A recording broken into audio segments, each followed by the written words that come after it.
വേദജ്യോതിഷം അനുസരിച്ച് ശക്തരായ ഗ്രഹങ്ങളായ സൂര്യനും ചന്ദ്രനും മേടരാശിയിൽ കൂടിച്ചേർന്നിരിക്കുകയാണ്. ഈ ദിവസം സൂര്യൻ അതിൻ്റെ ഏറ്റവും ശക്തമായ ഊർജത്തിലായിരിക്കും എന്നതാണ് പ്രത്യേകത. അതുകൊണ്ട് തന്നെ ചന്ദ്രനോടൊപ്പം ഒരു പുതിയ ഊർജ്ജസ്വലമായ അന്തരീക്ഷം സൃഷ്ടിക്കുകയും ചെയ്യും. ഇത് ലോകത്തിൽ ഉണ്ടാക്കുന്ന മാറ്റങ്ങൾ നിങ്ങൾ കരുതുന്നത് പോലെ അത്ര ചെറുതല്ല. വേദജ്യോതിഷത്തിൽ സൂര്യൻ ആത്മാവിനെ പ്രതിനിധീകരിക്കുന്ന ഗ്രഹമാണ്. ഇത് നിങ്ങളുടെ ബാഹ്യമായ വ്യക്തിത്വത്തിൻ്റെ അടയാളം കൂടിയായിരിക്കും. മറ്റ് ഗ്രഹങ്ങളെ അപേക്ഷിച്ച് മനുഷ്യനിൽ സൂര്യൻ്റെ സ്വാധീനം ഏറ്റവും ആഴത്തിലുള്ളതാണ്.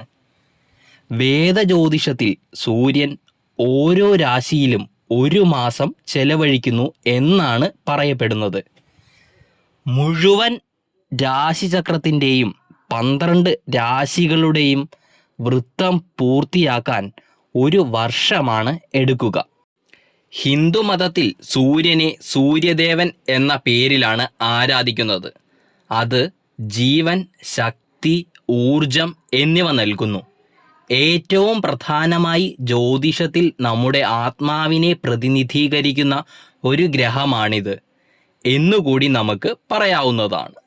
ആളുകൾ ഒരു ദിവസം 3 തവണ സൂര്യനോട് പ്രാർത്ഥിക്കുന്നു എന്നാണ് പറയപ്പെടുന്നത്. അതിലൂടെ സൂര്യനോടുള്ള ബഹുമാനമാണ് വ്യക്തമാവുന്നത്. ഭാരതീയ ജ്യോതിഷത്തിൽ മറ്റൊരു കാര്യം കൂടി പറയുന്നുണ്ട്. ചന്ദ്രനെ മാതാവായും സൂര്യനെ പിതാവായും കണക്കാക്കണം എന്നതാണ് അത്.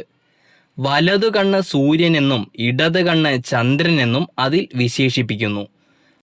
12 രാശികളെ ശരീരമായി സങ്കല്പിക്കുന്ന കാലപുരുഷന്റെ മനസ്സ് കൂടിയാണ് ചന്ദ്രൻ. അതുകൊണ്ട് തന്നെ ജ്യോതിഷത്തിൽ ചന്ദ്രന് നാം കൽപ്പിച്ചു നൽകിയിരിക്കുന്ന പ്രാധാന്യം ചെറുതല്ല. ചന്ദ്രൻ നമ്മുടെ വികാരങ്ങൾ, സഹജാവബോധം, നമ്മുടെ ഉള്ളിൽ ആഴത്തിലുള്ള കാര്യങ്ങൾ എന്നിവയെ പ്രതിനിധീകരിക്കുന്ന ഗ്രഹം കൂടിയാണെന്ന് പലർക്കും അറിയാത്ത കാര്യമാണ്.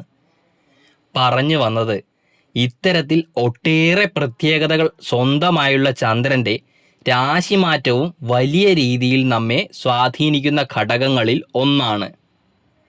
ജ്യോതിഷപ്രകാരം സൂര്യനും ചന്ദ്രനും കൂടിച്ചേരുന്നത് ചില രാശിക്കാർക്ക് വലിയ രീതിയിലുള്ള നേട്ടങ്ങൾ ആയിരിക്കും നൽകുക.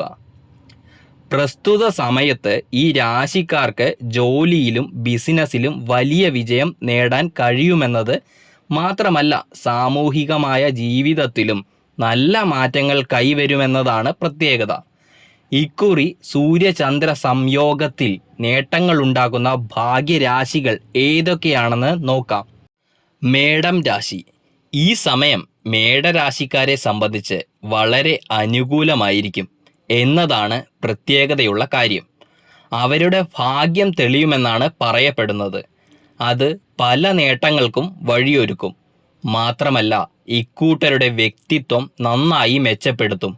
ജോലിയിൽ വിജയം, കരിയറിൽ സ്ഥാനക്കയറ്റത്തിനോ പുതിയ ഉത്തരവാദിത്തത്തിനോ അവസരം എന്നിവയും വന്നു ചേരും. കൂടാതെ നിങ്ങളുടെ ആത്മവിശ്വാസം വർദ്ധിക്കും. ജോലിയിൽ ഏർപ്പെട്ടിരിക്കുന്നവർക്ക് ശമ്പള വർധനയ്ക്കൊപ്പം പ്രൊമോഷനുള്ള അവസരവും തെളിയുന്നുണ്ട്. ചിങ്ങം രാശി. ഇവർക്ക് ജീവിത ലക്ഷ്യങ്ങൾ നന്നായി മനസ്സിലാക്കാൻ സാധിക്കും. വിദേശയാത്രയ്ക്കോ വിദേശ പഠനത്തിനോ അവസരമുണ്ടാകാം. കരിയറിൽ മുതിർന്നവരുടെ പിന്തുണ ലഭിക്കും. വിദ്യാർത്ഥികൾക്ക് പ്രത്യേകിച്ച് വിജയസാധ്യതകൾ ഉണ്ടാവാനിടയുണ്ട്. പ്രണയജീവിതത്തിൽ ബന്ധങ്ങൾ കൂടുതൽ ആഴത്തിലേക്ക് നീങ്ങുകയും സന്തോഷകരമാവുകയും ചെയ്യും. സമൂഹത്തിൽ നിങ്ങളുടെ പ്രശസ്തി കൂടുതൽ ഉയരും. കുംഭം രാശി. ഈ രാശിക്കാർക്ക് സൂര്യചന്ദ്ര സംയോജനം നല്ല നേട്ടമാണ് നൽകുക. മാർക്കറ്റിംഗ്, ജേർണലിസം അല്ലെങ്കിൽ എഴുത്ത് തുടങ്ങിയ മേഖലകളിൽ പ്രവർത്തിക്കുന്നവർക്ക് വിജയം ഉറപ്പാണ്.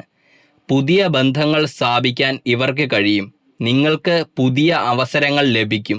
പഠിക്കുന്ന ആളുകൾക്ക് അവരുടെ കഴിവുകൾ കൂടുതൽ മെച്ചപ്പെടുത്താൻ സാധിക്കും.